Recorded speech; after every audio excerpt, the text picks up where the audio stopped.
now when all else fails, when it seems like nobody is caring about your CBA anymore because the NBA gambling situation sucked all the air out of the basketball room and the basketball world, to be honest. When all of that happens, signal from the bullpen. So, Caitlin Clark's name just keeps popping up everywhere, right? Before all this, hardly anyone outside the league was paying attention to the WNBA's contract negotiations. The NBA gambling scandal was dominating headlines, leaving little room for anything else. But then, Nneka Ogwumike made a bold move. She brought up the one name guaranteed to grab attention, Caitlin Clark. Awfully quiet when Caitlin Clark was getting her brains beat out last year. In 2024, the rookie season. Where were you? Where were you? I mean, look, is she coming to grips with the fact that Caitlin Clark is the whole damn league, nothing but the league, it's so help me God? Is she coming to facts with that? Maybe. Good. I don't know if these players were in denial. Hell, I don't know what. Collier has been one of the most outspoken voices in these negotiations. She's repeatedly criticized Commissioner Kathy Engelbert, calling out the league's treatment of players and the lack of proper revenue sharing. Now, here's where things got heated.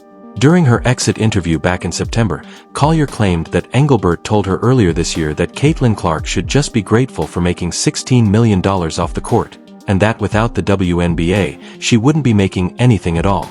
That statement caused an uproar when it first came out, and after a month of reflection, people are beginning to question whether that exchange actually happened as Collier described. It's a very specific quote, yet there's no recording, no witnesses, and no documentation. It's essentially Collier's word against everyone else's. To be fair, Engelbert has made tone-deaf remarks before, so it's not impossible she said it. But the timing of this claim, and how it's being used in the larger debate, has many wondering whether we're hearing the complete story, or even the full truth. Collier took her sentiment about Clark's WNBA pay one step further to beating the Glamour magazine for a feature story. We're being so grossly almost taken advantage of. It should be illegal. The amount of money that Caitlin Clark has made the league is insane. She's getting 0% of it because we have no rev share. She has less than $80,000 a year, and she's bringing in like hundreds of millions of dollars. It's insane. Unpopular opinion, even if they got a rev share, she would be making no. Collier didn't hold back. In an interview with Glamour magazine released in late October, she doubled down on her criticism of the WNBA's pay structure. She said, "We're being so grossly taken advantage of, it should be illegal." Collier argued that Caitlin Clark has generated an enormous amount of money for the league, yet she doesn't see a fair share of it. According to her, Clark earns less than $80,000 a year while bringing in hundreds of millions in revenue, and because there's no revenue sharing system in place, players like her get none of it.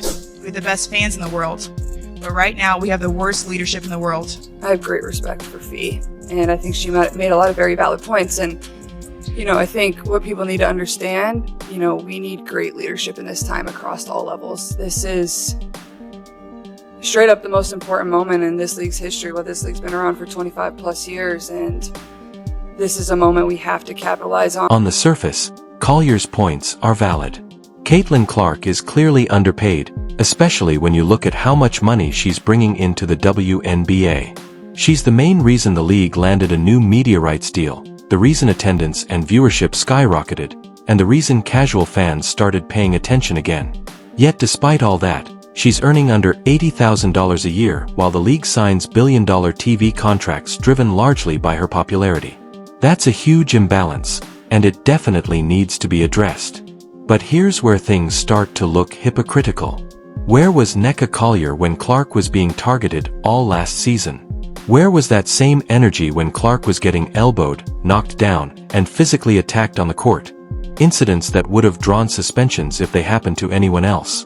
Collier stayed silent. She didn't speak out after games, didn't question the referees, and didn't call for better protection.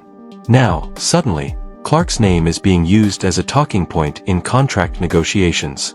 That doesn't feel like solidarity, it feels like opportunism. It's using Clark's fame to push an agenda after ignoring her when she actually needed support. And fans are noticing.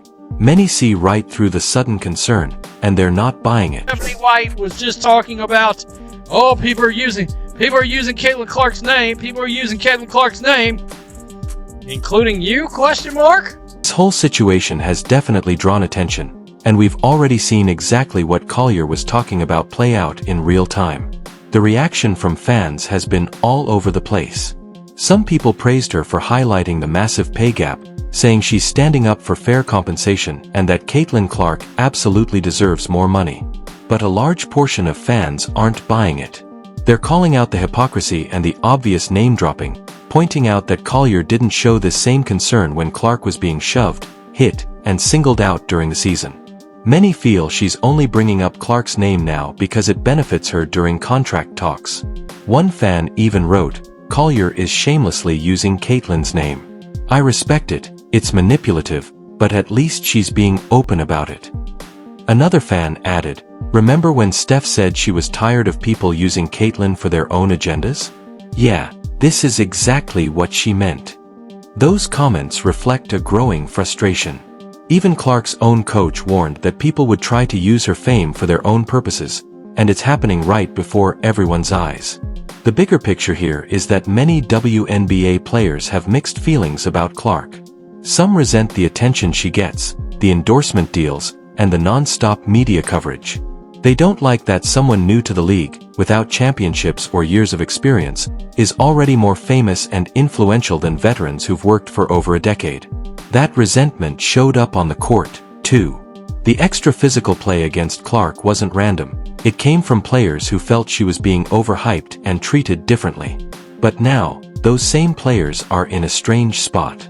They need Clark's name and star power to draw attention to their fight for better contracts, the same attention they once criticized her for having. It's a difficult contradiction to watch, and fans are noticing it more than ever.